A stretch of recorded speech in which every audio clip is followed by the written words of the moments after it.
अपने आप को पहचानो। ये केवल एक वाक्य नहीं, बल्कि जीवन का सबसे गहरा रहस्य है।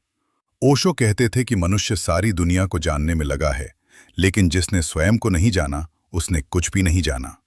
हम दूसरों की राय, समाज की अपेक्षाएं, परिवार की इच्छाएं और परंपराओं के बोझ तले इतने दब जाते हैं कि अपनी असली पहचान ही भूल जाते हैं। ओशो के अनुसार हर व्यक्ति अद्वितीय है। तुम्हारी तुलना किसी और से नहीं की जा सकती। जब तुम अपनी तुलना दूसरों से करते हो, तभी दुख पैदा होता है। तुलना से हीन भावना आती है, ईर्ष्या जन्म लेती है और जीवन एक प्रतियोगिता बन जाता है। लेकिन जब तुम स्वयं को स्वीकार कर लेते हो, जैसे हो वैसे, तभी भीतर शांति का जन्म होता है। ओशो कहते हैं, मनुष्य को सबसे पहले अपने भीतर उतरना होगा। हम बाहर बाहर ही जीते रहते हैं, नाम, पद, पैसा, प्रतिष्ठा, पहचान, पर ये सब बाहरी चीजें हैं। असली खजाना भीतर है। जब तुम आंखें बंद कर शांत बैठते हो, जब तुम अपने विचारों को देखते हो, तब धीरे धीरे तुम्हें समझ आता है कि तुम विचार नहीं हो, तुम शरीर नहीं हो, तुम भावनाएं भी नहीं हो। तुम वह साक्षी हो जो इन सबको देख रहा है। अपने आप को पहचानना यानी साक्षी भाव को समझना। जब क्रोध आता है तो सामान्यतः हम कहते हैं, मैं क्रोधित हूं। लेकिन ओशो सिखाते हैं कि कहो, मेरे भीतर क्रोध उठ रहा है। यह छोटा सा बदलाव तुम्हें क्रोध से अलग कर देता है। तुम क्रोध नहीं हो, तुम उसके दर्शक हो। यही ध्यान है, यही जागरूकता है। ओशो के अनुसार समाज ने हमें नकली चेहरे पहना दिए हैं।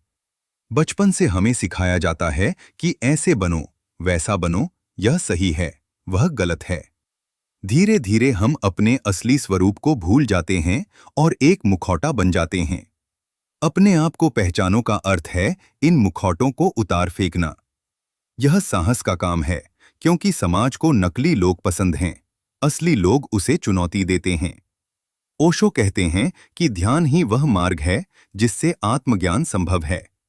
ध्यान का मतलब किसी विशेष धर्म से जुड़ना नहीं है। ध्यान का अर्थ है जागना। जो भी करो, पूरी सजगता से करो। अगर चल रहे हो तो पूरी तरह चलो। अगर खा रहे हो तो पूरी तरह खाओ।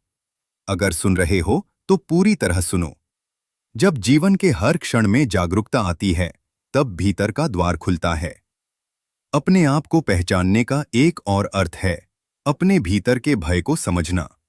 हम डर के कारण दूसरों की तरह बनना चाहते हैं। हमें अस्वीकार किए जाने का डर है। हमें अकेले रह जाने का डर है। लेकिन ओशो कहते हैं कि जब तुम अकेले होना सीख लेते हो, तभी तुम पूर्ण होते हो। अकेलापन, लोनलीनेस दुख है, पर एकांत, अलोननेस आनंद है। जब तुम स्वयं के साथ सहज हो जाते हो, तब तुम्हें किसी की आवश्यकता नहीं रहती कि वह तुम्हें पूरा करे। ओशो प्रेम को भी आत्मज्ञान से जोड़ते हैं। वे कहते हैं कि जब तक तुम स्वयं को नहीं जानते, तब तक तुम्हारा प्रेम भी अधूरा है। तुम प्रेम में भी अपेक्षाएं रखते हो, अधिकार जताते हो, बंधन बनाते हो। लेकिन जो स्वयं को जान लेता है, उसका प्रेम स्वतंत्र होता है। वह प्रेम देता है, मांगता नहीं। अपने आप को पहचानो का अर्थ यह भी है कि अपनी जिम्मेदारी स्वयं लो। अक्सर हम अपने दुखों के लिए दूसरों को दोष देते हैं, माता-पिता, समाज, सरकार, भाग्य। लेकिन ओशो कहते हैं कि जब तक तुम अपनी जिम्मेदारी नहीं लेते, तब तक परिवर्तन संभव नहीं। जिस दिन तुम समझ लेते हो कि मैं ही अपने जीवन का निर्माता हूं, उसी दिन क्रांति शुरू हो जाती है।